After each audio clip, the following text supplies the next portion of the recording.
Welcome to the Rave TV. I am here with the Wood Brothers. Guys, thank you very much for stopping by tonight. Thanks for having us. Good to be here. Can you guys describe how you brought your two separate styles together and formed the Wood Brothers? Separate styles. I mean, but people always ask about that just because they assume that, the Wood Brothers and then, Oliver, of course, has had a band for many years, and as well as I have separately, and we've kind of had this professional careers separate from each other. But really, we have the same influences, and I mean, if you want to compare the influences of the Wood Brothers and as opposed to, let's say, Medeski Martin Wood, there's actually a lot of overlap, It's just we're just sort of choosing and expressing those influences in different ways. Okay. How'd you guys compromise on the sound then? Compromise? No compromise. No compromise. It's really, there's not a lot of thought put into it. It's not like, oh, we can't do that, we better not do that. It's just, let's do this, it feels good, and it's not like we're really thinking about it, I don't think. It just comes together and happens? Comes pretty natural. Yeah, I mean, even though it's obviously different than what Medeski Martin Wood does, it's also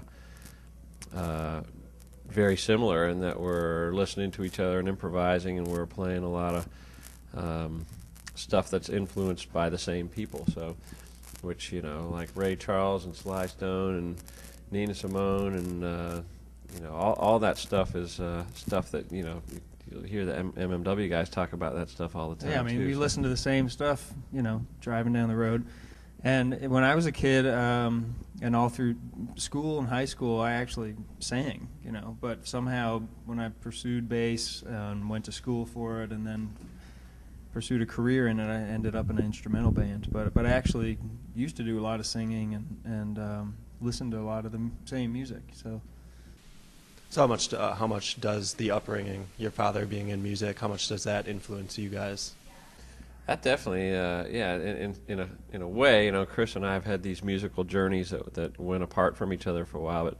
But you could say in a way that we're coming around full circle to doing stuff more like what our dad was doing when we were kids, and he was just, sitting around the living room and playing songs, and so real roots kind of oriented stuff. And we've, so in a way, we've come back around to that, and that just feels the most comfortable. So.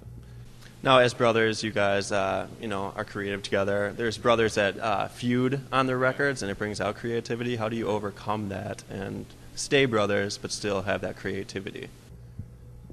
We live about 1,000 miles apart from each other. And that helps a lot. Yeah, we don't burn out on each other because we live so far apart. Chris lives in the Catskills, and I live in Atlanta. So that's probably part of it. But we've always gotten along pretty well. There's not that much tension, So what's next for you guys? You're gonna record another album, go back to respective bands. What's next after the tour? Yeah, it's just ongoing. We're definitely gonna record another record. We have material for another record, so we're going to definitely do that, and just keep doing what we're doing. Sounds good. Yeah. Well, the album's called Loaded. Thank you very much for stopping by, guys. And thanks for having us. You guys should check out the Wood Brothers next time you're at the Rave or any other city. This has been the Rave TV.